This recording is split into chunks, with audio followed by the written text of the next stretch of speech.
So in today's video, we're going to be talking about Stellar Forge Star-Lord, our first idle character that is basically transforming one of our OG characters. It's pretty cool. I like the mechanic a lot, the Stellar Forge mechanic in general. I like the Fractured Power Bar mechanic a lot too, and with Star-Lord here, it works with him. It works with the kits that they're trying to go for, and I enjoyed using him. The only issue is there's not many places to use him because he has zero utility whatsoever, so don't expect to be taking him into BGs or even Alliance War. That's just not what he's going to be good for. What I'm suspecting he's going to be used for mainly is similar to the Deathless Champs. There's going to be some cumulative challenge at the end, because Guillotine and Deathless King Groot, they're all bad, and they were kind of bad on release too, and I feel like that's kind of how these champs are going to feel, is they kind of suck and then they have a cool thing to do at the end once you collect them all. And Star-Lord's damage granted is very good.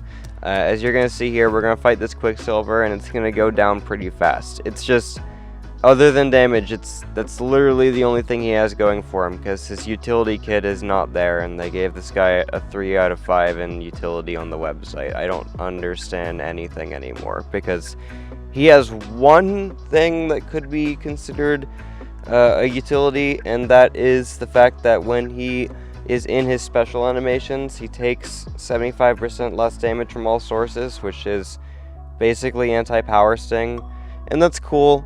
And then, I was like, okay, so I should take him against a Power Sting champion, right? Well, no, because it turns out that every single Power Sting champion also has a really pesky evade mechanic, and he has no way of stopping that, so it just looks awful. Spider-Ham, Scorpion, Spider-Woman, no, it was just terrible, and, there's no reason to do that.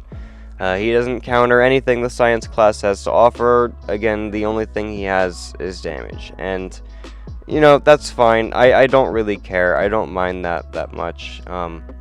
As long as he's gonna have a fun time in the challenge, the cumulative challenge that they'll eventually make for him, it's whatever. I don't mind. You can see the SIG ability come into play there a little bit with my Whiplash expiring during my special animation. But this is a 1.2 million health Quicksilver, and you're gonna see he's gonna get melted very fast. This is with some of the persistent cruelties already acquired from the 2 Quicksilvers before this one on the test map.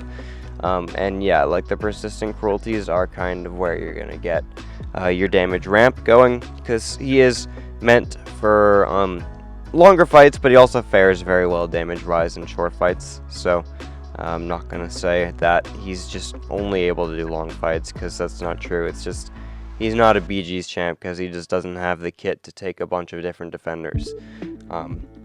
So anyway, yeah, this Quicksilver is going to drop pretty soon here, and as you're going to see, it was a really respectable speed. It was 1 minute and 20 seconds, which for 1.2 million health is really not bad at all. But we're going to go fight this 18 million health Red Guardian now, and we're not going to finish the fight. I'm going to die before he goes down, but you're going to see almost 9 million health go away against this guy, and just really fast speeds in doing it too.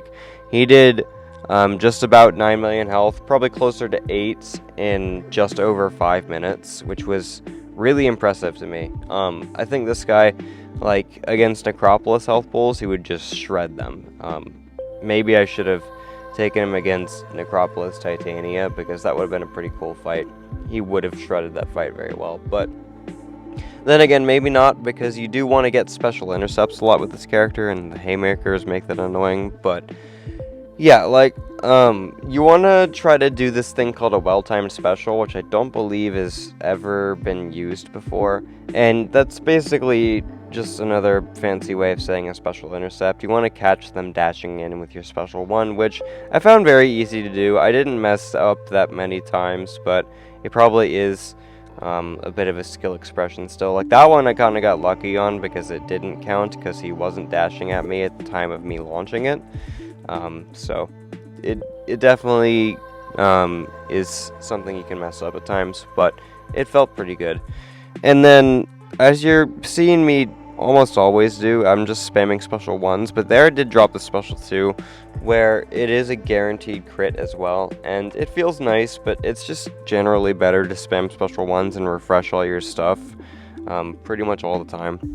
Because you get a critical incinerate, you get a vulnerability debuff, you want those for your damage, right? And there's the combo wave passive, which eventually you won't need anymore, because once you get to the 20 cruelty charges, then you don't need combo anymore. So the only thing you need to worry about keeping up on the element gun is the vulnerability and the incinerate, and then you just refresh them.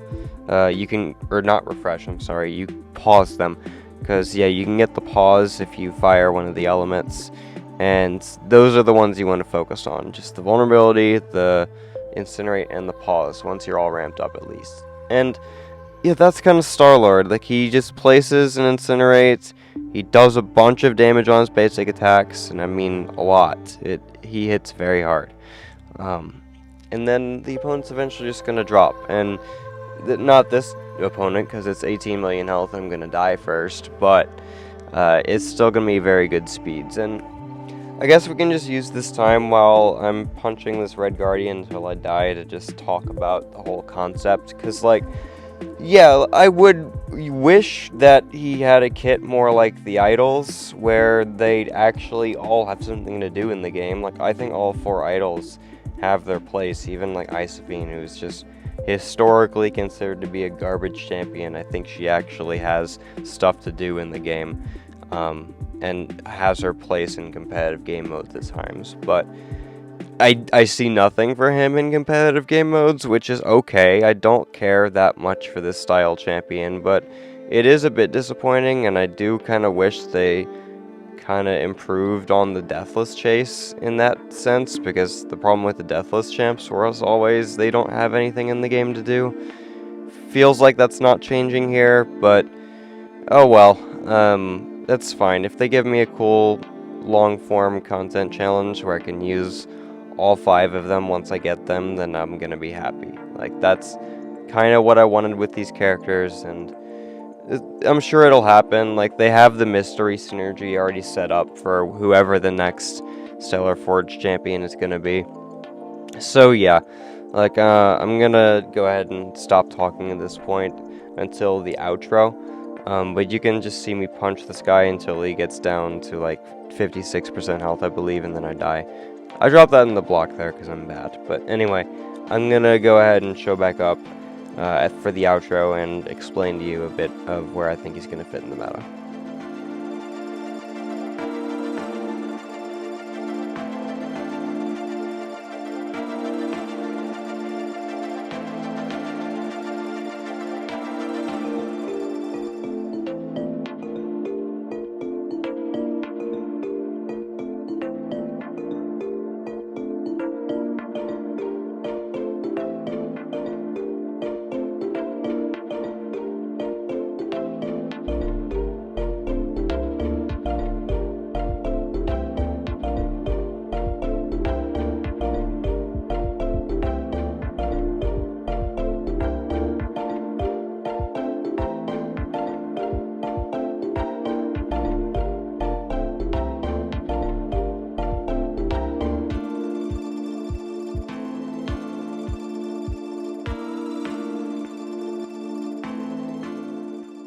So in summary, again, this champion doesn't do anything. He just hits very, very hard, and I like that kind of. I wish he had a better utility kit, I really, really do. But as long as there's something at the end for all these Stellar Forge champions to do content-wise, I'm gonna be satisfied, because I kind of was expecting them to just be another rendition of the Deathless champs, and that's seemingly what it is. So that's Stellar Forge Star-Lord, man. I think he looks amazing. His visual look is like, oh, it's a champion I actually really want to play and really want to chase and stuff, and that's just cool to me. So anyway, that's all I kind of have to say for him, because there's just not much to say. But thank you guys so much for watching this one, and I'll see you in the next video.